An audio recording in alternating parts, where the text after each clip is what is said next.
Hello friends, स्वागत है आप सभी का। आई होप कि आप सभी अच्छे होंगे। तो प्रीवियस सेशन में हमारा जो केस चल रहा था अनसिमेट्रिकल वेन वाला केस, जिसमें हमने वेलोसिटी ट्रायंगल देखा था, वो केस कंप्लीट हो गया था। अब आज के इस सेशन में हम लोग सबसे पहले एक क्वेश्चन करने वाले हैं, फिर इसके बाद हम लोग नेक्स्ट केस पर मूव करेंगे। ओके, तो चलिए सेशन को स्टार्ट किया जाए। देखिए इस क्वेश्चन में क्या कह रहा है, ठीक है। क्वेश्चन को ध्यान से देखना है। A jet of water having a velocity of 15 metre per second. Jet of water का वेलोसिटी दिया हुआ है 15 मीटर पर सेकेंड। मतलब ये क्या है, ये आपका एब्सोल्यूट वेलोसिटी ऑफ जेट है। कहाँ पर? इनलेट पर। ओके, इनलेट पर। Strikes a curved vane which is moving with a velocity of 5 metre per second. एक कर्व्ड वैन है जो 5 मीटर पर सेकेंड के स्पीड से मूव कर रहा है। दैट मीन्स ये आपको स्मॉल u दिया हुआ है। Okay, the vane is symmetrical. आपको वैन के बारे में बोल दिया गया है कि वैन सिमेट्रिकल है। तो आप बोलेंगे कि सर हमने तो अनसिमेट्रिकल वैन के बारे में देखा था, बट यहाँ तो वैन हमारा सिमेट्रिकल है, ये कैसे पॉसिबल है? तो क्यों नहीं पॉसिबल है माय डियर? सिमेट्रिकल का मतलब क्या है कि इनलेट और आउटलेट पे एंगल सेम होगा। कौन सा एंगल? तो जेट जिस वेलोसिटी से स्ट्राइक कर रहा है वो हॉरिजॉन्टल के साथ जो एंगल बनाता है, that means direction of motion के साथ जो एंगल बनाता है इनलेट पर, उतना ही एंगल आउटलेट पर जब जेट बाहर निकलता है रिलेटिव वेलोसिटी से, तो वहाँ पर भी relative velocity direction of motion के साथ जो एंगल बनाएगा, ये दोनों एंगल सेम होना चाहिए। इसका मतलब ये है थीटा और फाई आपस में बराबर होना चाहिए, तब हमारा वैन क्या होगा? सिमेट्रिकल होगा। बात समझ में आ रहा है? And it is so shaped that, and vane को इस तरह शेप किया गया है, the jet is reflected through 120 degree. इस तरह शेप किया गया है वैन को या प्लेट को, जिसके कारण जेट आपका डिफ्लेक्ट हो रहा है 120 डिग्री से। Then what is the absolute velocity of the jet at the outlet? तो आउटलेट पर एब्सोल्यूट वेलोसिटी क्या होगा? मतलब आपसे V2 पूछ रहा है। And the work done per unit weight of water. Work done per second per unit weight of water per second आपसे पूछा जा रहा है। And assume the vane to be smooth. Vane को आप स्मूथ एज्यूम कर लीजिए। स्मूथ एज्यूम करने से क्या होगा? जिस वेलोसिटी से स्ट्राइक करेगा उसी वेलोसिटी से बाहर निकल जाएगा। बात समझ में आ रहा है? चलिए, तो आई होप कि आपको क्वेश्चन समझ में आ गया है। ठीक है, तो चलिए सबसे पहले हम लोग फिगर ड्रॉ करते हैं, फिर हम देखेंगे क्या गिवन है और क्या निकालना है। तो आइए सबसे पहले अच्छा सा एक फिगर ड्रॉ किया जाए। देखिए माय डियर फ्रेंड,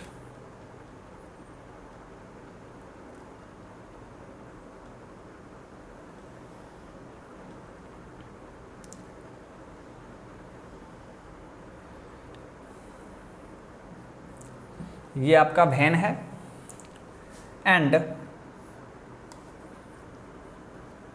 यहां पर देखिए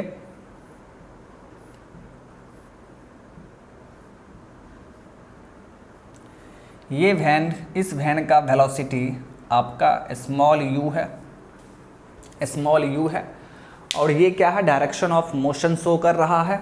चलिए अब इनलेट वेलोसिटी ट्रायंगल ड्रॉ करते हैं।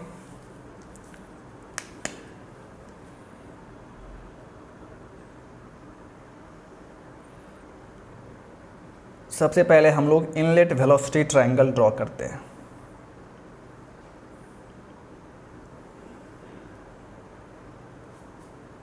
Okay,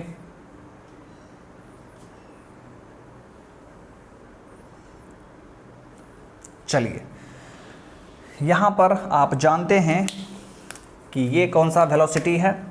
this is your VR1, ये आपका क्या है? V1। यहाँ से यहाँ तक ये कौन सा वेलोसिटी है? U1, U1 है। बट बेहतर ये होगा कि आप इसको U बोल दीजिए, क्योंकि U1 U2 तो बराबर है, तो आप इसको U रहने दीजिए। फिर देखिए यहाँ से ये एंगल आपका क्या है? अल्फ़ा, ये एंगल क्या है? थीटा। V1 का दो कंपोनेंट, एक कंपोनेंट Vf1 और एक कंपोनेंट आपका यहाँ से यहाँ तक Vw1। ओके, तो ये हो गया आपका इनलेट वेलोसिटी ट्रायंगल। ओके, चलिए अब यहाँ से देखते हैं my dear friend, outlet velocity triangle यहाँ पर फॉर्म करते हैं।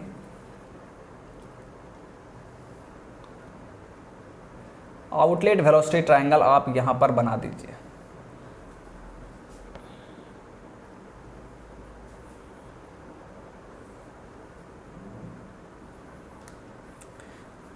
थोड़ा सा छोटा बन रहा है फिगर, कोशिश क्या कीजिए कि आप ट्रायंगल थोड़ा सा बड़ा बनाइए ताकि वहाँ पर सभी कुछ अच्छे से शो हो सके। ठीक है, सभी एंगल सभी वेलोसिटी आप अच्छे से शो कर सकें। ओके,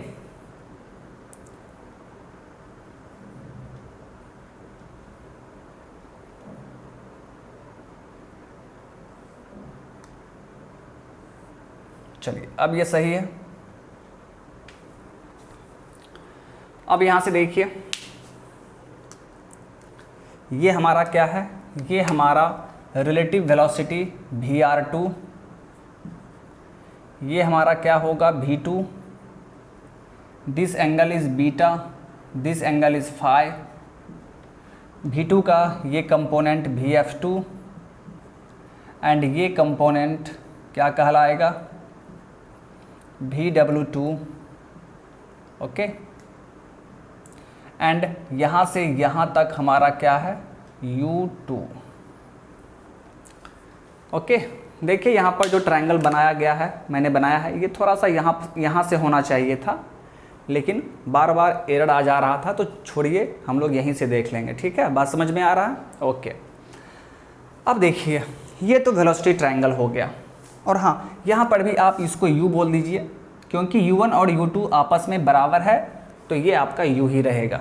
ओके, चलिए, this is your inlet velocity triangle and this is your outlet velocity triangle. अब यहाँ पर क्या क्या गिवन है, सबसे पहले आप वो देख लीजिए। क्वेश्चन के according 15 metre per second initial velocity था, यानी V1 का वैल्यू हमें दिया हुआ है 15 metre per second, and plate का वेलोसिटी कितना है, 5 मीटर पर सेकेंड, यानी U1 U2 is equal to U is equal to क्या है, 5 मीटर पर सेकेंड। फिर देखिए एंगल ऑफ डिफ्लेक्शन दिया हुआ है 120 डिग्री। अब ये एंगल ऑफ डिफ्लेक्शन यहाँ पर हम कैसे शो करेंगे, एकदम ध्यान से देखना है।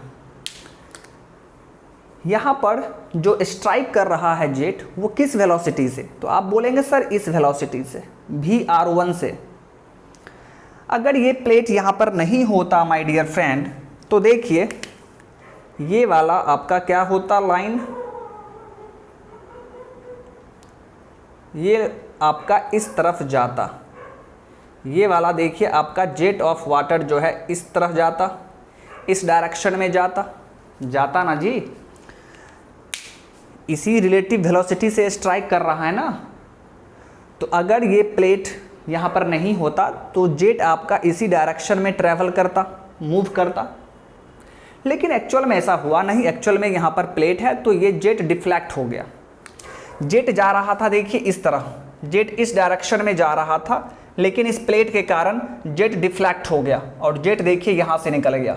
रिलेटिव वेलोसिटी से ही बाहर निकलता है ना, रिलेटिव वेलोसिटी से स्ट्राइक किया, और क्वेश्चन में क्लियरली बोल रहा है कि वैन स्मूथ है, दैट मीन्स यहाँ पर लॉस नहीं होगा, तो सेम रिलेटिव वेलोसिटी से बाहर निकल जाएगा। तो पहले जेट का डायरेक्शन ये था, अब जेट का डायरेक्शन ये हो चुका है माय डियर फ्रेंड, यानी देख लीजिए अब हमारा जेट का डायरेक्शन कौन सा है, आप बोलेंगे सर ये डायरेक्शन है। अब हमारा जेट का डायरेक्शन ये हो चुका है माय डियर, एकदम ध्यान से देखना है, काफ़ी आसान चीज़ है, बस आपको थोड़ा सा ध्यान देना पड़ेगा।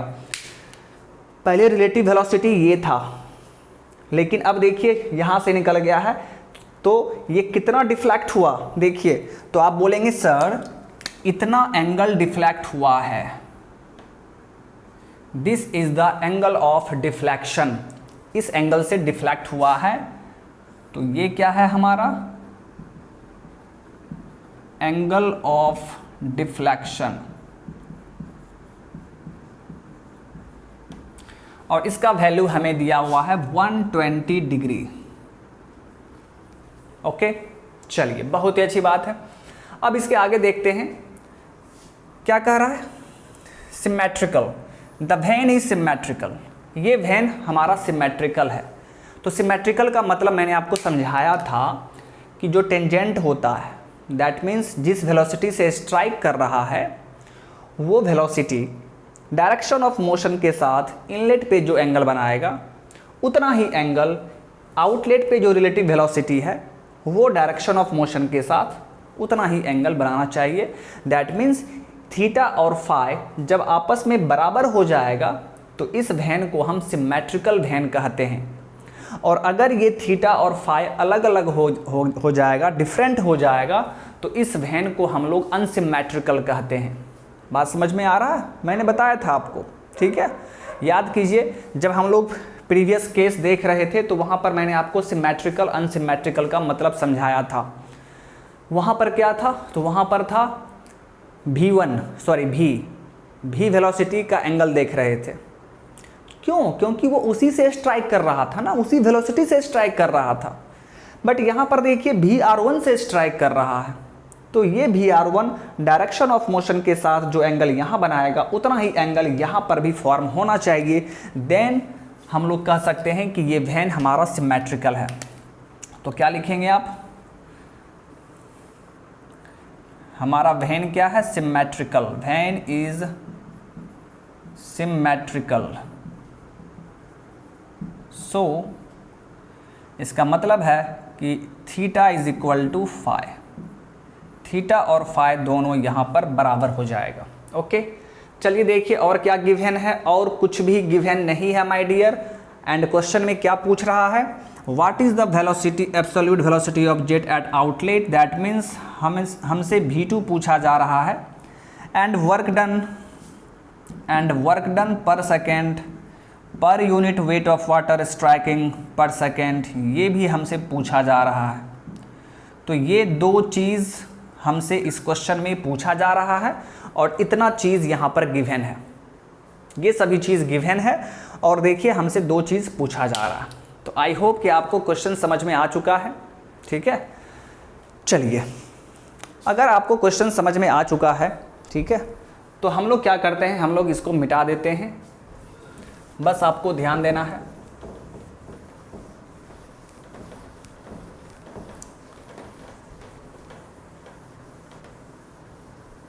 ओके, चलिए अब देखिए हमसे V2 पूछा जा रहा है। And one more thing my dear friend, question में साफ लिखा हुआ था कि वेन स्मूथ है, एज द वेन इज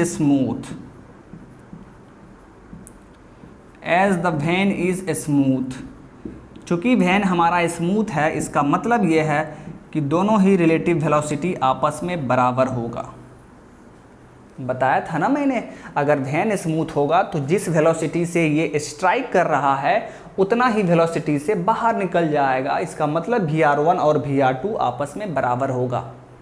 बात समझ में आ गया? चलिए अब हम लोग इस क्वेश्चन को सॉल्व करते हैं। तो सॉल्व करने के लिए हमें देखिए क्या क्या निकालना है, हमें V2 निकालना है, ये वाला वेलोसिटी निकालना है। ओके, फिर यहाँ पर क्या देख रहे हैं, work done per second. Work done per second आप कैसे निकालते हैं, ध्यान देंगे आप। वर्क डन पर सेकेंड आप कैसे निकालते हैं, इसका फॉर्मूला आप जानते हैं। इसका फॉर्मूला होता है rho a VR1 VW1 plus minus VW2 into u, यही पढ़े हैं formula. Divide by weight per second divide by rho a VR1 into g, यानी यही वैल्यू हमें निकालना है। और ये वैल्यू हम कब निकाल पाएंगे, एकदम ध्यान से सोचिए। U तो हमें दिया हुआ है, लेकिन हमें VW1 और VW2 नहीं मालूम है, तो हमें यहाँ पर VW1 और VW2 भी निकालना पड़ेगा। बात समझ में आ रहा है? VW1 और VW2 भी निकालना पड़ेगा, तब जाके हम लोग work done per second per unit wait per second निकाल पाएंगे। यानी ओवरऑल देखा जाए तो हमें 3 चीज़ निकालना है, V2, VW1, VW2। बात समझ में आ गया? ओके, चलिए निकालते हैं। तो कैसे निकालेंगे? तो इन ट्रायंगल के हेल्प से निकालेंगे। ये जो आप वेलोसिटी ट्रायंगल देख रहे हैं, इसी वेलोसिटी ट्रायंगल के हेल्प से हम लोग सभी वैल्यूज़ कैलकुलेट करेंगे। और इस टाइप का क्वेश्चन आपके मेंस में पूछा जाएगा। जो भी एस्पिरेंट SSC JEE के हैं तो उनसे मेंस में इसी टाइप का क्वेश्चन पूछा जाएगा। ओके, और जो स्टूडेंट बीटेक के हैं तो यदि वो फ्यूचर में IAS का एग्ज़ाम्स लिखते हैं तो वहाँ पर भी मेंस में इसी टाइप का क्वेश्चन पूछा जाता है। और यही सेम क्वेश्चन 25 मार्क्स का होगा। सिर्फ एक क्वेश्चन, सिर्फ ये एक क्वेश्चन 25 मार्क्स का रहता है। बात समझ में आ गया? ओके, चलिए आइए तो क्वेश्चन को सॉल्व करना शुरू करते हैं। अब यहाँ पर देखिए, सबसे पहले हम क्या करेंगे, थीटा और फाई का वैल्यू निकाल लेते हैं जो हमें दिया हुआ है कि आपस में बराबर है, और हमें साथ ही साथ एंगल ऑफ डिफ्लेक्शन भी दिया गया है। तो अब उसी का यूज़ करते हैं, उसी का हम लोग यूज़ कर लेते हैं। आइए ध्यान देंगे आप, ठीक है। यहाँ पर देखिए माय डियर फ्रेंड, ये थीटा है, दिस इज थीटा, ठीक है। तो अगर ये थीटा है, ये फाई है, एकदम अच्छे से देखिए, ठीक है। ये थीटा है और ये फाई है, तो फाई ये और ये एंगल, ये दोनों क्या होगा, ये भी फाई हो जाएगा, ये भी फाई होगा ना जी। ये एंगल आपका फाई हो जाएगा एंड साथ ही साथ, ठीक है, ये एंगल थीटा है तो यहाँ पर ये एंगल भी थीटा हो जाएगा, ये एंगल भी थीटा हो जाएगा। ओके, दैट मीन्स ये एंगल आपका थीटा, ये एंगल आपका फाई। ओके, और फिर यहाँ से देखिए, जब हम लोग इसको सॉल्व करेंगे, ये 120 है तो ये एंगल कितना होना चाहिए, 60 होना चाहिए, 60 होना चाहिए माय डियर। और जब ये 60 है और ये दोनों एंगल क्या है, थीटा और फाई है, तो अब आप बोल सकते हैं, ध्यान से सुनिए, ध्यान से सुनिए, मैं फिर से रिपीट कर रहा हूँ, ये लाइन और ये लाइन, दोनों लाइन पैरेलल है, और इस दोनों पैरेलल लाइन को ये वाला लाइन कट कर रहा है। तो आप जानते हैं ऑल्टरनेट एंगल बराबर होता है, मैथमेटिक्स में आपने पढ़ा होगा। तो ये एंगल थीटा है माय डियर फ्रेंड, तो ये एंगल भी आप क्या बोलेंगे कि सर ये एंगल भी तो थीटा होगा। और जब ये एंगल थीटा है तो आप ये कह सकते हैं कि सर ये एंगल भी थीटा होगा, नहीं होगा क्या, वर्टिकली अपोजिट एंगल, मैथ में पढ़ा है ना आपने, तो ये एंगल हमारा थीटा आ गया। ओके, बहुत ही अच्छी बात है। अब देखिए सेम उसी तरीके से ये लाइन और ये लाइन दोनों पैरेलल है, और ये लाइन उसको इंटरसेक्ट कर रहा है, ट्रांसवर्सल है ये लाइन। तो यहाँ पर भी देखिए, जितना एंगल ये होगा उतना एंगल ये होगा, ऑल्टरनेट इंटीरियर एंगल आपने पढ़ा है, यानी ये एंगल हमारा किसके बराबर हो जाएगा, फाई के बराबर हो जाएगा। कोई दिक्कत समझने में? ओके, चलिए अब देखिए, चूंकि ये एंगल 120 है, ये एंगल 120 है माय डियर फ्रेंड, तो ये एंगल कितना होना चाहिए, ये एंगल कितना होना चाहिए, आप क्या बोलेंगे, 60 डिग्री। ये टोटल एंगल 180 होगा ना, तो ये 120 है तो ये 60 हो गया। अब आपने मैथमेटिक्स में पढ़ा है, या आप ऐसा भी बोल सकते हैं कि ये 120 है तो ये एंगल 120 होगा, और जब ये एंगल 120 होगा तो इस ट्रायंगल में इन दोनों का समेशन कितना होगा, 60 होगा, 60 होगा। ओके, या आप ऐसे भी बोल सकते हैं, इस ट्रायंगल के लिए ये 60 डिग्री क्या है, एक्सटीरियर एंगल है, तो 60 डिग्री बराबर क्या होगा, sum of opposite interior angles, that means theta plus phi.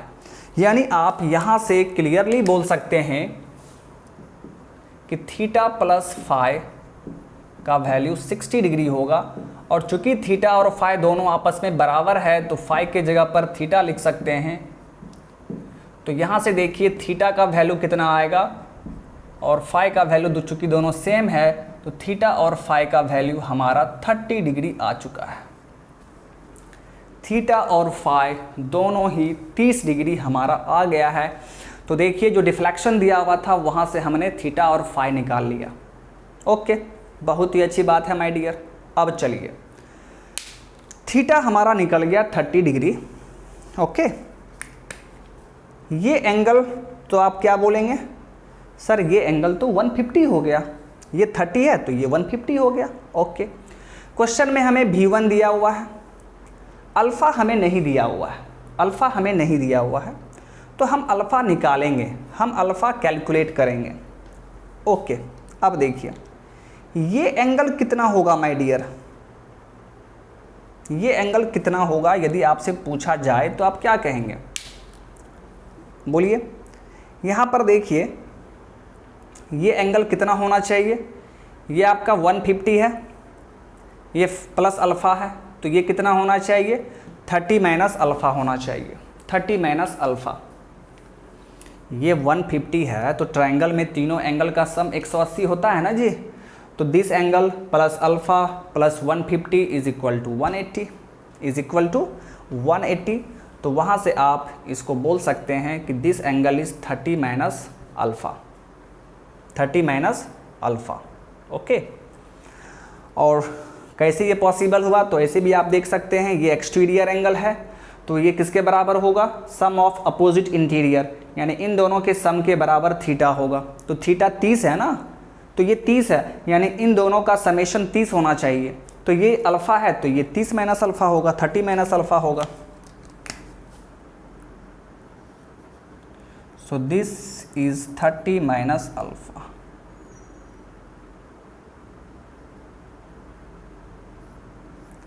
अगर ये समझ में नहीं आया तो आप सिंपल सा सोच सकते हैं ना कि ट्रायंगल में तीनों एंगल का सम 180, ये 150, ये अल्फ़ा, तो ये एंगल निकल नहीं जाएगा, 30 माइनस अल्फ़ा। ओके, अब हम लोग क्या करेंगे, सबसे पहले अल्फ़ा निकालेंगे, अल्फ़ा निकालेंगे। तो अल्फ़ा कैसे निकालेंगे, तो इस ट्रायंगल में हम लोग साइन लॉ लगाएंगे, अप्लाइंग साइन लॉ। आइए, applying sine law in triangle, किस ट्रायंगल में, तो इसका कुछ नाम दे दीजिए, इसका नाम दे दीजिए ABC। This is A, this is B and this point is C। In triangle ABC, ABC triangle में हम लोग साइन लॉ लगाएंगे। और साइन लॉ जब भी लगाइए तो उस वेलोसिटी को चूज कीजिए, उस साइड को चूज कीजिए जो साइड आपको मालूम है। हमें V1 मालूम है, U मालूम है, इस ट्रायंगल का ये साइड U है, ये साइड V1 है, तो इन्हीं दोनों को हम चूज करेंगे। ठीक है, आइए, तो ये आप इसको भी चूज कर सकते हैं लेकिन अभी नहीं चूज करेंगे, क्यों, क्योंकि फिर 2 अननोन हो जाएगा। तो आइए यहाँ से देखते हैं। तो V1 साइड जब लेंगे आप, V1 डिवाइड बाय, तो जब ये लेते हैं तो इसका अपोजिट एंगल, इसका अपोजिट एंगल हमें लेना होता है, यानी divide by sine 150। Sine law लगा रहे हैं ना, तो साइन, ये साइड डिवाइड बाय जो अपोजिट एंगल होगा उसमें साइन लगाना पड़ेगा, इज इक्वल टू। फिर अगर हम ये साइड लेते हैं यानी U डिवाइड बाय, तो इसका अपोजिट एंगल ये वाला है आपका, यानी इसमें आपको साइन लगाना पड़ेगा, साइन 30 माइनस अल्फ़ा। बात समझ में आ गया। चलिए, अब यहाँ पर एक चीज़ आप और भी लिख सकते थे, एक तीसरा साइड आपका बचा हुआ है VR1, तो VR1 डिवाइड बाय, इसका अपोजिट एंगल कौन सा होगा, अल्फ़ा, तो साइन अल्फ़ा। लेकिन ये हम यहाँ पर नहीं लिखेंगे, हम लोग सिर्फ इस दोनों का यूज़ करेंगे। क्यों, क्योंकि हमें अल्फ़ा नहीं मालूम है। यहाँ पर देखिए VR1 भी नहीं मालूम है, अल्फ़ा भी नहीं मालूम है, तो दोनों अननोन हो गया। तो अभी फ़िलहाल हम लोग इसका यूज़ नहीं करेंगे, बाद में करेंगे। अभी इस दोनों को यूज़ कीजिए। और V1 हमें मालूम है, V1 देखिए 15 डिवाइड बाय साइन 150, U हमें मालूम है 5 divide by sign 30 minus alpha. तो यहाँ से आप सॉल्व कर लेंगे और आपको अल्फ़ा का वैल्यू निकल जाएगा डिग्री। ठीक है, अल्फ़ा का वैल्यू आप यहाँ से निकाल लेंगे, ठीक है। लेकिन हाँ, कैलकुलेटर के हेल्प से ही आप निकाल पाएंगे, ठीक है, क्योंकि ये क्वेश्चन ऑब्जेक्टिव में नहीं पूछता है, तो आप अल्फ़ा निकाल लेंगे। चलिए, बहुत ही अच्छी बात है, अल्फ़ा आपका निकल गया। अब जैसे ही अल्फ़ा निकला, अब हम VR1 निकालेंगे। क्यों निकालेंगे VR1? सोचिए, क्योंकि VR1 VR2 दोनों बराबर है, तो हम यहाँ से डायरेक्ट यहाँ पर मूव कर जाएंगे। आप ध्यान दीजिए, देखिए आपके माइंड में ये सवाल भी आना चाहिए कि सर हम इनलेट वेलोसिटी ट्रायंगल से ही शुरुआत क्यों किए हैं? तो my dear friend, outlet velocity triangle में आपको कहाँ कुछ दिया गया है, सिर्फ दो ही चीज़ दिया गया है, u का वैल्यू मालूम है, फाई का वैल्यू मालूम है, और कुछ भी नहीं मालूम है।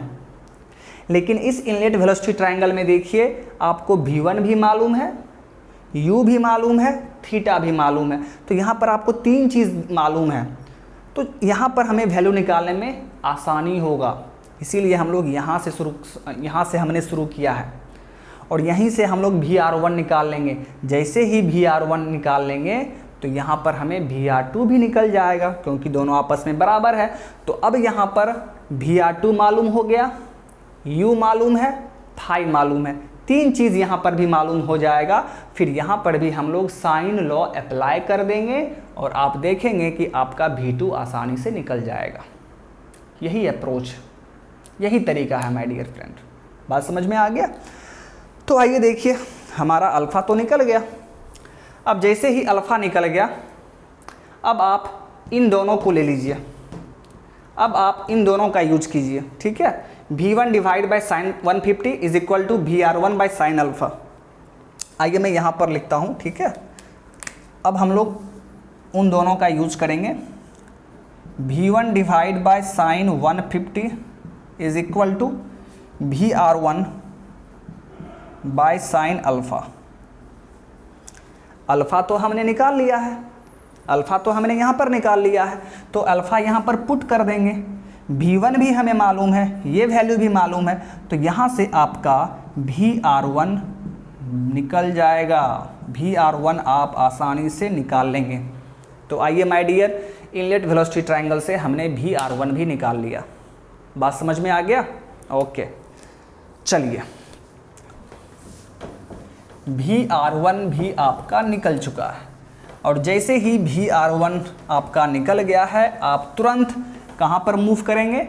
आउटलेट वेलोसिटी ट्रायंगल पर मूव करेंगे, ठीक है। सो VR2 किसके बराबर हो जाएगा? VR1 के बराबर, और जो वैल्यू आप निकाले हैं उतना मीटर पर सेकेंड आपका VR2 हो चुका है।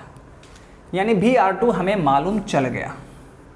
U तो हमें मालूम ही है, फाई भी हमें मालूम है 30 डिग्री। तो अब यहाँ पर भी हम साइन लॉ अप्लाई करेंगे और आप देखेंगे आपका V2 निकल जाएगा, ठीक है। इस ट्रायंगल को नाम दे दीजिए P, this is Q and this is R, PQR। Okay, applying sine law, applying sine law in triangle PQR। तो यहां पर देखिए, तीनों को आप एक ही साथ लिख लीजिए, ठीक है। अब यहां पर थोड़ा सा ध्यान देना है, थोड़ा सा आपको ध्यान देना पड़ेगा माय डियर फ्रेंड। आपको यहां पर देखिए, फाई का वैल्यू मालूम है, फाई का वैल्यू आपको यहां पर मालूम है, ठीक है। फाई 30 डिग्री है, ओके। और जो बाकी आप वैल्यूज, बाकी जो एंगल देख रहे हैं वो एंगल आपको नहीं मालूम है, ठीक है। जैसे देखिए, सिर्फ एक एंगल हमें मालूम है, ठीक है, ये 30 है, बीटा यहाँ पर नहीं मालूम है हमें। यहाँ पर जैसे देखिए, ये थीटा मालूम था 30 डिग्री, तो ये हमने लिख दिया था 150, ठीक है। लेकिन यहाँ पर हमें बीटा नहीं मालूम है, बीटा हमें नहीं दिया गया है। तो ओके, आइए देख लेते हैं, ठीक है। आइए कोशिश करते हैं बीटा निकालने का, ठीक है।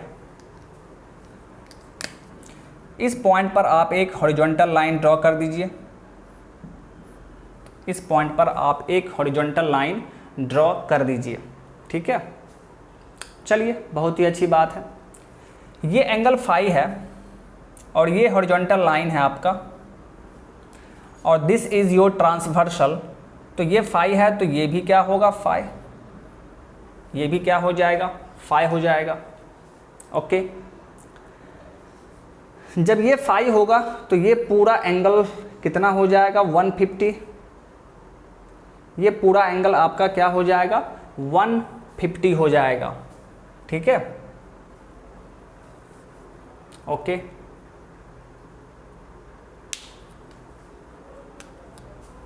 चलिए ये एंगल तो निकालना ही पड़ेगा। अब यहाँ से देखिए, सो ये एंगल आपका 30 डिग्री हो गया। अब यहाँ से हम देखते हैं, ये एंगल हमारा 60 डिग्री है एंड ये एंगल हमारा 120 है। ठीक है, तो जब थीटा प्लस फाई का वैल्यू 60 डिग्री जब हमें मिल चुका है, ओके, तो यहाँ पर ये जो एंगल होगा, ये जो एंगल होगा माय डियर फ्रेंड, ये एंगल हमें निकालना होगा। यानी V2 जिस एंगल पर डिफ्लेक्ट हुआ है, ये एंगल आपको यहाँ पर निकालना ही होगा। तो आइए कैसे निकालते हैं। ठीक है, तो उसके लिए सबसे पहले आप क्या कीजिए, अभी तो फिलहाल हम यहाँ पर साइन लॉ अप्लाई नहीं कर सकते हैं, क्योंकि साइन लॉ अप्लाई करेंगे तो हमें यहाँ पर एक एंगल और मालूम होना चाहिए, चाहे ये एंगल या तो ये एंगल हमें मालूम होना चाहिए। ठीक है, लेकिन यहाँ पर फिलहाल आप ध्यान दीजिए, ये एंगल अगर फाई है तो ये एंगल भी क्या होगा, this angle is also phi, this angle is also phi, यानी ये 30 डिग्री हो गया। ठीक है, अब बस ध्यान देना है। ठीक है, यहीं पर आपको ज्योमेट्री का यूज़ करना है बस, और कुछ नहीं करना है। तो यहाँ पर देखिए फिगर में थोड़ा सा पेन का ध्यान दीजिएगा आप। यहाँ पर यहाँ से लेकर यहाँ तक ये एंगल 180 है, जिसमें से ये आपका 30 है, तो यहाँ से यहाँ तक ये एंगल कितना होगा, ये एंगल आपका 150 हो जाएगा। ओके, फिर यहाँ से देखिए, फिर ये एंगल आपका 30 है, तो आप क्या बोलेंगे कि सर यहाँ से लेकर यहाँ तक 150 हो जाएगा, यहाँ से आपको यहाँ तक 150 हो जाएगा। तो वहीं से ज्योमेट्री का ही आप यूज़ करेंगे, यहीं पर आपको ज्योमेट्री का यूज़ करना होगा। इस तरह का आपने क्लास 10 में पढ़ा होगा। ठीक है, तो आपको यहाँ पर ज्योमेट्री का यूज़ करना है, और उसी ज्योमेट्री के यूज़ करने के कारण आपको ये एंगल मिलेगा, ये दिस एंगल, आपको ये वाला एंगल मिल जाएगा। और जैसे ही ये एंगल मिलेगा माय डियर फ्रेंड, तो आप यहाँ पर साइन लॉ अप्लाई कर सकते हैं। साइन लॉ में आप क्या करेंगे, देखिए VR2 डिवाइड बाय ये angle sine of angle PQR is equal to क्या लिखेंगे आप, V2 divide by angle opposite में फाई है तो साइन फाई। फाई हमें मालूम है, VR2 मालूम है, V2 मालूम है। ठीक है, और फिर यहाँ पर U डिवाइड बाय क्या हो जाएगा, ये एंगल साइन एंगल PRQ, जो मैं आपको निकालने बोल रहा हूँ। ठीक है, तो यहीं से आपको इसी इक्वेशन का यूज़ करके आपको यहाँ से V2 आसानी से निकल जाएगा। थोड़ा सा लेंदी तो है, ठीक है, तो मेंस में क्वेश्चन पूछा जाएगा, 25 नंबर का क्वेश्चन भी है, तो थोड़ा सा लेंदी तो होगा। यहाँ पर एंगल निकालने में आपको थोड़ा सा डिफ़िकल्टी आएगा। ठीक है, लेकिन आप ज्योमेट्री का यूज़ कर लेंगे, जिस तरह मैंने आपको बताया है उस तरह आप यूज़ कर लेंगे तो आपका एंगल निकल जाएगा। तो यहाँ से V2 निकल गया। अब V2 तो निकल गया है, पहला क्वेश्चन तो सॉल्व हो गया है, लेकिन work done per second per unit wait per second निकालने के लिए हमें VW1 और VW2 निकालना पड़ेगा। तो VW1 तो हम इनलेट ट्रायंगल से निकाल लेंगे और VW2 हम यहाँ से निकाल लेंगे। कैसे, आइए देखिए। फ्रॉम इनलेट वेलोसिटी ट्रायंगल हमें VW1 चाहिए। V1 तो मालूम है ना जी, हो तो गया। VW1 किसके बराबर होगा, V1 cos alpha, V1 cos alpha, alpha आप निकाल चुके हैं, V1 आपको मालूम है, तो VW1 निकल गया। अब आते हैं आउटलेट ट्रायंगल से। From outlet triangle, outlet triangle में हमें VW2 चाहिए, तो कैसे निकलेगा? आप क्या लिखेंगे, देखिए VR2 cos phi, VR2 cos phi is equal to आप क्या लिखेंगे, U प्लस VW2 लिखेंगे ना, VR2 cos phi is equal to U plus V2। अब यहाँ से देखिए VR2 आपको मालूम है, फाई मालूम है, U मालूम है, तो यहाँ से हमें VW2 भी निकल जाएगा, यहाँ से हमें VW2 भी निकल जाएगा। और फिर आप work done per second per unit wait per second का फॉर्मूला क्या होता है, 1/g into VW1 plus minus VW2 into U आप निकाल लेंगे। ठीक है, तो थोड़ा सा लेंदी तो है और इसी टाइप का क्वेश्चन एग्ज़ाम में पूछा जाता है, तो इस टाइप का क्वेश्चन 2-3 क्वेश्चन आपको प्रैक्टिस करना होगा। ठीक है, आपके पास जो भी बुक अवेलेबल है फ्लूइड मैकेनिक्स का, ठीक है, उसमें देखेंगे आप हाइड्रोलिक मशीन में इस तरह का काफ़ी क्वेश्चंस पूछा गया हुआ है। ठीक है, तो 2-3 क्वेश्चंस का आप प्रैक्टिस कर लेंगे, सॉल्व कर लेंगे, तो फिर आपको कोई भी तरह का दिक्कत नहीं होगा। ठीक है, बस आपको ट्रायंगल यूज़ करना है। ठीक है, मतलब यहाँ पर ज्योमेट्री और ट्रिग्नोमेट्री दोनों का यूज़ करना होगा। ठीक है, जैसे यहाँ पर प्योर आपका ज्योमेट्री है, ज्योमेट्री का यूज़ करके आप एंगल निकालेंगे, और फिर ट्रिग्नोमेट्री का यूज़ करके भी हम लोग फटाफट सारा वैल्यूज़ निकाल लेंगे। बात समझ में आ गया? तो आई होप कि आपको ये सभी चीज़ें अच्छे तरीके से समझ में आ गया होगा, एंड आप क्वेश्चन का प्रैक्टिस किया कीजिए। ठीक है, तो चलिए अब हम लोग इसके आगे मूव करते हैं नेक्स्ट केस पर। नेक्स्ट केस हम लोग अब स्टडी करेंगे। और अभी तक आपने क्या देखा, अभी तक जितना भी केस आपने पढ़ा है इम्पैक्ट ऑफ जेट में, वो सभी आपने पढ़ा सिंगल मूविंग प्लेट था या सिंगल स्टेशनरी प्लेट था, यही पढ़ा है ना आपने। जितना भी केस अभी तक आपने पढ़ा है उसमें आपने क्या देखा कि सिंगल प्लेट था। ठीक है, लेकिन आप खुद सोचिए, क्या सिंगल प्लेट पॉसिबल है? क्या कहीं पर आप देखते हैं कि सिंगल प्लेट है और उस पर जेट स्ट्राइक कर रहा है, वाटर स्ट्राइक कर रहा है? तो नहीं माय डियर, ऐसा पॉसिबल नहीं है। तो वो प्रैक्टिकली पॉसिबल ही नहीं है, वो बस थ्योरेटिकल था। यानी अभी तक हमने जितना भी पढ़ा था वो सभी हमारा थ्योरेटिकल केस है, वो हमारा एक्चुअल केस नहीं है। क्योंकि सिंगल प्लेट कहाँ होगा जी? सिंगल कहीं देखे हैं सिंगल प्लेट इस तरह रखा रहेगा, जिस तरह जैसे अभी हमने पढ़ा, जैसे अभी हम लोग जो केस पढ़ रहे थे उसमें क्या देखा आपने कि सिंगल प्लेट है और ये मूव कर रहा है? ऐसा कहाँ पर होता है? कहीं नहीं होता है। ऐसा पॉसिबल ही नहीं है कि एक सिंगल प्लेट है वो आगे मूव कर रहा है, नहीं। तो ये हमारा थ्योरेटिकल केस था, हमारा इमेजिनेशन था, ये प्रैक्टिकली पॉसिबल है ही नहीं। बात समझ में आ रहा है? ओके, तो एक्चुअल में क्या होगा? एक्चुअल में आपका सीरीज ऑफ प्लेट होगा, कोई व्हील होगा, उस व्हील के ऊपर नंबर ऑफ प्लेट्स लगा रहेगा, नंबर ऑफ ब्लेड्स लगा रहेगा, और फिर वहाँ पर जेट स्ट्राइक करेगा। एक्चुअल में ये होता है। बात समझ में आ रहा है? तो चलिए अब हमारा जो हेडिंग है, जो हमारा नेक्स्ट केस है माय डियर, वो है force exerted by A jet of water, jet of water on series of vanes, on series of vanes। जब सीरीज ऑफ वैन्स होगा तो उस टाइम जेट ऑफ वाटर कितना फोर्स एक्सर्ट करेगा, वो हमें इस केस में देखना है। मैं फिर से स्टार्टिंग से बता रहा हूँ कि अभी तक हमने जितना भी केस देखा उसमें हर केस में आप देख रहे थे कि सिंगल प्लेट था और वो मूव कर रहा था, या स्टेशनरी के केस में भी सिंगल प्लेट था। लेकिन एक्चुअल में क्या ये पॉसिबल है? नहीं, ये प्रैक्टिकली पॉसिबल ही नहीं है, ये थ्योरेटिकल केस था। यानी अभी तक जितना भी हमने केस पढ़ा वो थ्योरेटिकल केस था। तो एक्चुअल में क्या होगा? तो एक्चुअल में कोई व्हील होगा और उसी व्हील पर नंबर ऑफ यानी सीरीज ऑफ वैन्स लगा हुआ होगा। सीरीज ऑफ वेन्स का मतलब क्या है, number of veins, number of plates वहाँ पर लगा हुआ होगा, और फिर उस प्लेट पर या उस वेन पर जब जेट स्ट्राइक करेगा तो कितना फोर्स एग्जर्ट कर रहा होगा, ये हम लोग यहाँ पर देखेंगे। बात समझ में आ रहा है? ओके, चलिए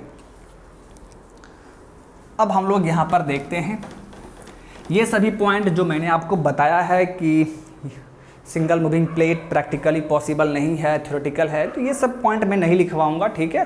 तो अब बस आपको समझ कर चलना है। यदि आप लिखना चाहते हैं तो अपने नोटबुक में आप लिख सकते हैं, ठीक है। आइए ध्यान देंगे।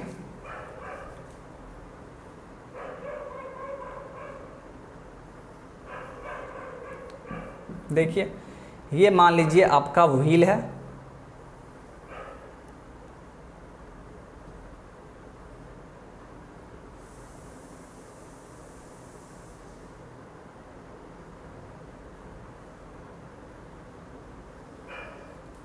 ये मान लीजिए आपका व्हील है, ठीक है। और इसी व्हील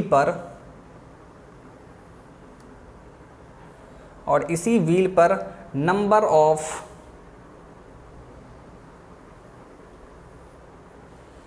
ये आपका व्हील है माय डियर फ्रेंड, एंड इस व्हील के ऊपर ओके यहाँ पर नंबर ऑफ प्लेट्स कनेक्ट है। आइए हम लोग फिगर देखते हैं अच्छे से।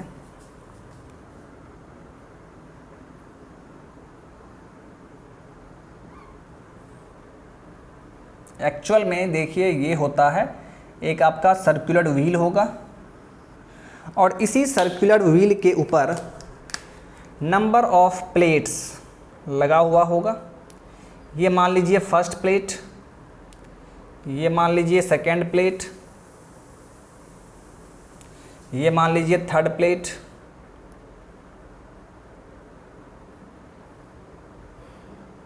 ये आपका मान लीजिए फोर्थ प्लेट,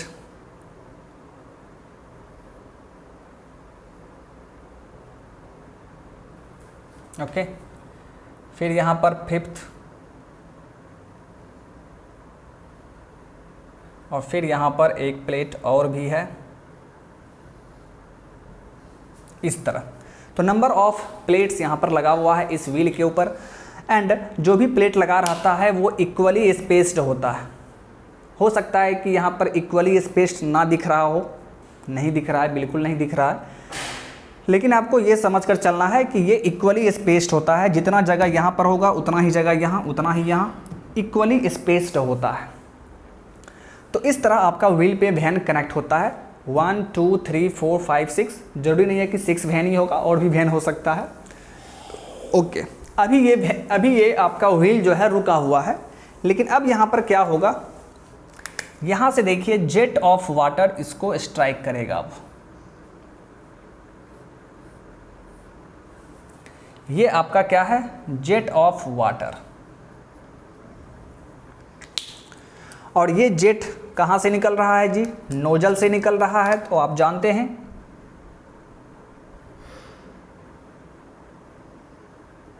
ये आपका नोजल है, और नोजल किस में कनेक्ट होता है, तो आप बोलेंगे सर पाइप में कनेक्ट होता है।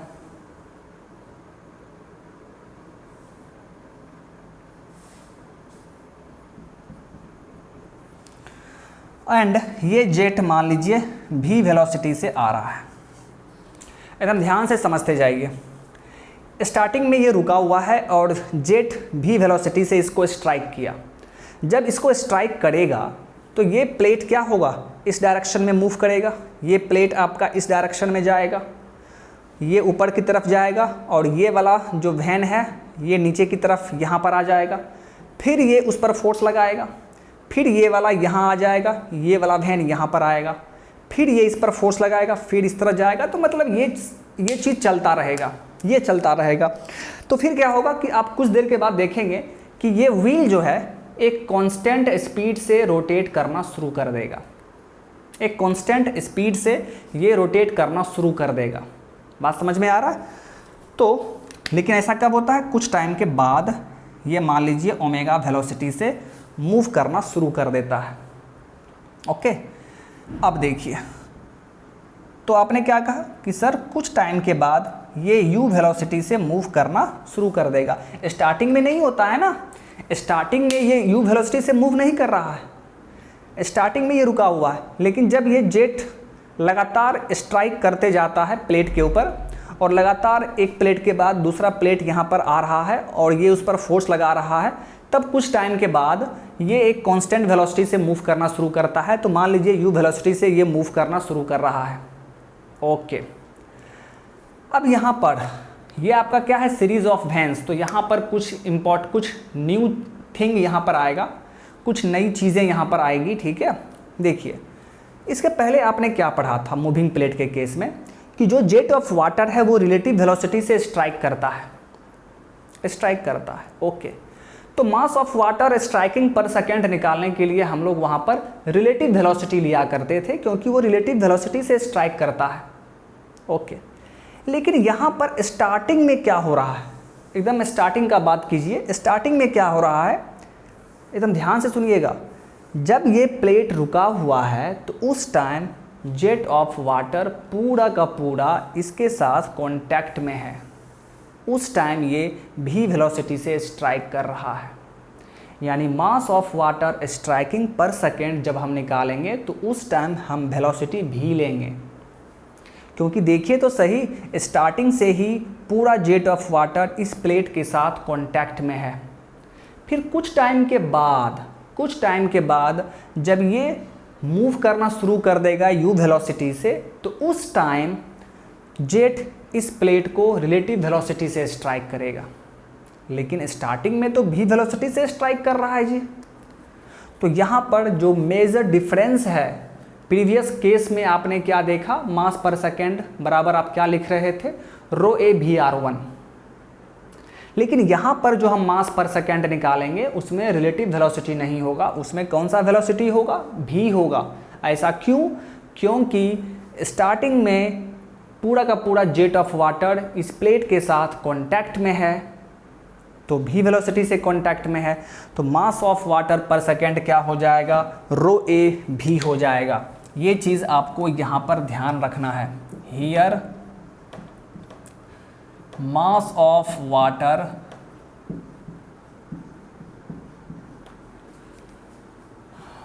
पर सेकेंड ऑन सीरीज ऑफ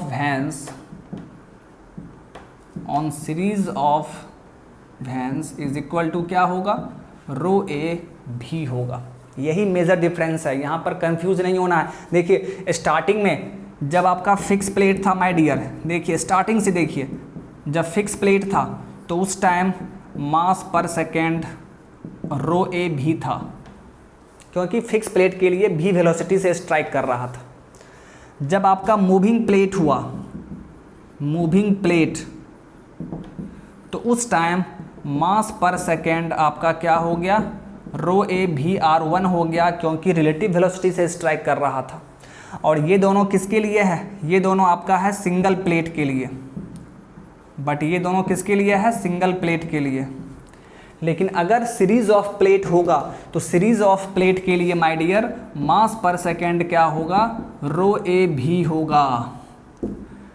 और यहाँ से आप पूरे हाइड्रोलिक मशीन में, यानी आज के इस सेशन से लेकर लास्ट सेशन तक आप देखेंगे कि आपको हमेशा सीरीज ऑफ वेन्स ही मिलेगा। टरबाइन आप देखते होंगे तो वहाँ पर क्या है, व्हील है, ठीक है, आपका क्या है, रनर है, और उसके ऊपर आपका वैन लगा हुआ है, तो सीरीज ऑफ वेन्स है, ठीक है। या पंप देखेंगे तो पंप में भी क्या होगा, सेंट्रीफ्यूगल पंप में भी क्या होगा, इम्पेलर होगा, उसके ऊपर वैन लगा रहता है, तो नंबर ऑफ वेन्स होगा ना, सीरीज ऑफ वेन्स होगा ना। तो हर केस में, यानी यहाँ से लेकर टरबाइन हो, सेंट्रीफ्यूगल पंप हो, हर जगह आप देखेंगे जब भी हम लोग मास पर सेकेंड लिखेंगे तो वो आपका रो ए भी होगा, यहाँ पर रिलेटिव वेलोसिटी कभी नहीं होगा। और इसका रीज़न क्या है, तो इसका साफ रीज़न है क्योंकि स्टार्टिंग में तो कांटेक्ट में है ना जी, स्टार्टिंग में तो कांटेक्ट में है, फिर बाद में जब ये रोटेट करना शुरू किया तो फिर उस टाइम ये रिलेटिव वेलोसिटी से स्ट्राइक करेगा। लेकिन मास पर सेकेंड निकालने में हम लोग रो ए भी लिखेंगे, क्योंकि भी वेलोसिटी से वो स्टार्टिंग से ही कांटेक्ट में है। ओके, तो आई होप कि आपको ये चीज़ समझ में आ गया होगा। और अगर ये चीज़ समझ में आ गया है तो अब आप तुरंत क्या निकाल सकते हैं, एफ एक्स निकाल सकते हैं। सो एफ एक्स यहाँ पर देखिए मैं कुछ भी पॉइंट नहीं लिखा रहा हूँ, ठीक है, मैं सभी पॉइंट्स बोल दे रहा हूँ और ये सभी पॉइंट्स आप नोटबुक में लिख लेंगे, ठीक है, चाहे आप जिस लैंग्वेज में लिखना चाहें। तो एफ एक्स आप जानते हैं मास पर सेकेंड इनटू क्या होगा my dear, initial velocity in x direction minus final velocity in x direction. So F x will be equal to mass per second को आप क्या लिखेंगे, रो ए भी इनिशियल वेलोसिटी। अब यहाँ पर देखना है मास पर सेकेंड में तो रो ए भी होगा, क्यों, क्योंकि स्टार्टिंग से ये कांटेक्ट में था लेकिन अभी ये मूव नहीं कर रहा था, स्टार्टिंग में ये रुका हुआ है, धीरे धीरे ये मूव कर रहा है और धीरे धीरे मूव करने के दौरान अभी तक उसका कांस्टेंट वेलोसिटी नहीं हुआ है। लेकिन कुछ टाइम के बाद जब लगातार प्लेट यहाँ पर आते रहेगा और ये लगातार उस पर फोर्स लगाते रहेगा तो फिर कुछ टाइम के बाद इसका वेलोसिटी कांस्टेंट हो जाएगा, कांस्टेंट वेलोसिटी से ये मूव करना शुरू करेगा। तो जब कांस्टेंट वेलोसिटी से मूव करना शुरू कर देगा तब हम लोग कंसिडर करेंगे कि किस इनिशियल वेलोसिटी से ये स्ट्राइक कर रहा है। तो जब ये मूव करना शुरू कर देगा तो किस इनिशियल वेलोसिटी से स्ट्राइक करेगा जी, रिलेटिव वेलोसिटी से स्ट्राइक करेगा। तो इनिशियल वेलोसिटी क्या होगा, v minus you. Mass per second में v माइनस यू नहीं होता है, लेकिन इनिशियल वेलोसिटी ये जो हम लिखने जा रहे हैं ये क्या है, इनिशियल वेलोसिटी बिफोर स्ट्राइकिंग, ठीक है, या आप ये बोल सकते हैं कि initial velocity at which it strikes the plate, किस इनिशियल वेलोसिटी से स्ट्राइक कर रहा है। तो आप क्या बोलेंगे कि sir v minus you velocity से स्ट्राइक कर रहा है और वो हमें x डायरेक्शन में चाहिए। तो ये तो x डायरेक्शन हमारा है ही, तो आप क्या लिखेंगे, v minus u minus final velocity. My dear friend, जब ये जेट स्ट्राइक कर रहा है तो स्ट्राइक करने के बाद क्या होगा, ये टेंजेंशियली मूव कर जाएगा, जेट इसी प्लेट के अलोंग मूव कर जाएगा। तो जब इसी प्लेट के अलोंग मूव करेगा तो इस फाइनल वेलोसिटी का कंपोनेंट डायरेक्शन ऑफ मोशन में या एक्स डायरेक्शन में क्या हो जाएगा, ज़ीरो, क्योंकि एंगल 90 है। तो final velocity component x direction में zero. So F x is equal to rho a V minus you. तो देखिए हमें एफ एक्स मिल गया है, एफ एक्स कितना मिला है, रो ए भी इंटू भी माइनस यू। आइए अब हम लोग वर्क डन पर सेकेंड निकाल लेते हैं, ठीक है।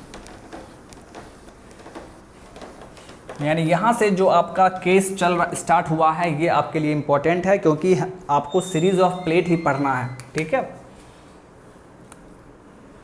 So work done per second,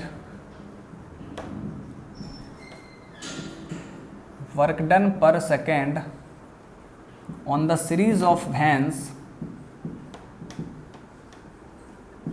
on the series of vanes is equal to क्या हो जाएगा, एफ एक्स इंटू यू। यानी work done per second is equal to rho a V minus u into you. ये आपका हो गया work done per second यहाँ पर इस केस के लिए। अब जब हम लोगों ने वर्क डन पर सेकेंड निकाल लिया है तो अब यहाँ पर एक चीज़ और बच रहा है, एफिशिएंसी ऑफ जेट। आइए वो भी देख लेते हैं।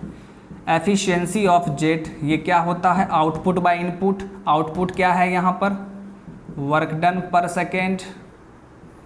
इनपुट क्या है, initial kinetic energy per second. Okay, so efficiency of jet is equal to rho a V minus u into u divide by initial kinetic energy half rho a V to the power 3। यही होगा ना जी। यहाँ से देखिए क्या क्या cancel out हो रहा है, रो ए कैंसल आउट, भी से यहाँ पर स्क्वायर हो जाएगा। So efficiency of jet is equal to 2 ऊपर चला जाएगा तो 2u V minus u divide by V square. तो एफिशिएंसी ऑफ जेट देखिए हमें कितना मिल गया, 2u V minus u divide by V square. अब हमें ये देखना है कि ये जेट का एफिशिएंसी मैक्सिमम कब होगा। ये पूछता है एग्जाम में कि जेट का एफिशिएंसी मैक्सिमम किस कंडीशन में होगा, तो आइए देख लेते हैं। ठीक है, अब यहाँ पर देखिए ये जेट का एफिशिएंसी u के साथ वेरी कर रहा है। v तो आपका क्या है, v कांस्टेंट रहेगा, जेट का वेलोसिटी कांस्टेंट रहेगा, लेकिन ये u जो है ये u वेरिएबल है। तो आप क्या लिखेंगे, फॉर ए गिवन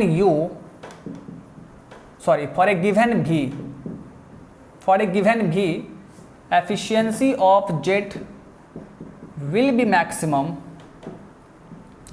maximum कब मैक्सिमम होगा, व्हेन, जब हम लोग एफिशिएंसी ऑफ जेट को u के रिस्पेक्ट में डिफ्रेंशिएट करेंगे और 0 के बराबर कर देंगे।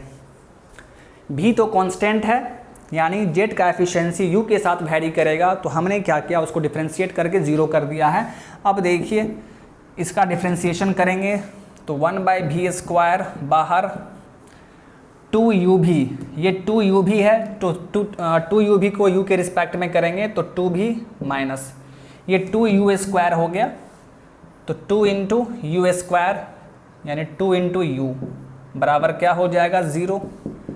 This term is equal to 0, so 2v minus 4u is equal to 0, so 4u is equal to 2v, so u is equal to 2v divide by 4 यानी v by 2, so u is equal to v by 2 and this is the required condition for the maximum efficiency of jet.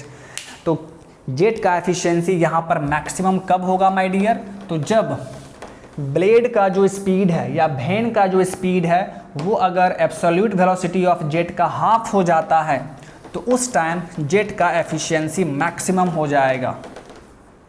बहुत ही important concept है my dear, यहाँ से exam में question पूछा जाता है। ठीक है, आपसे देखिए किस तरह पूछा जाएगा। u बराबर आपने क्या देखा, v/2,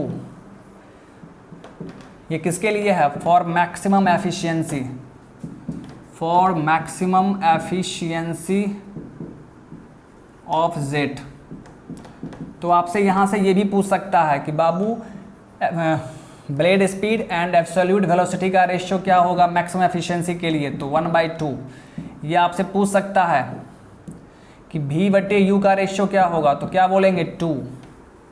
दोनों में से कुछ भी पूछ सकता है, तो बेहतर होगा आप इसको याद रखिए कि u बराबर जब v/2 हो जाए, मतलब जो जेट का वेलोसिटी है अगर उसका हाफ के बराबर आपका वेन का स्पीड हो जाए, तो उस टाइम जेट का एफिशिएंसी मैक्सिमम हो जाएगा। ओके, चलिए अब जेट का एफिशिएंसी मैक्सिमम वैल्यू कितना होगा। सो एफिशिएंसी ऑफ जेट और इसका मैक्सिमम वैल्यू यदि आपको निकालने बोला जाए तो 2 इंटू यू का वैल्यू कितना है जी, v/2, v माइनस यू के जगह पर क्या पुट करेंगे, v/2 डिवाइड बाय v²। इसको आप सॉल्व कर लीजिए, इसको सॉल्व कर लीजिए तो आपको मैक्सिमम एफिशिएंसी ऑफ जेट का वैल्यू मालूम चल जाएगा कि कितना होगा। ओके, आइए देखिए, 2 cancel out, v into v minus v/2 divide by v² यानी हाफ यानी 50%। तो जेट का मैक्सिमम एफिशिएंसी कितना होगा, 50%। ओके, तो चलिए माय डियर, मैंने थोड़ा सा फास्ट किया था अभी। ठीक है, मैंने लास्ट में थोड़ा सा फास्ट किया क्योंकि मुझे इसी सेशन में ये सब कुछ बताना था, इसीलिए मैंने थोड़ा सा फास्ट किया। ओके, आई होप कि आपको सब कुछ समझ में आ गया होगा।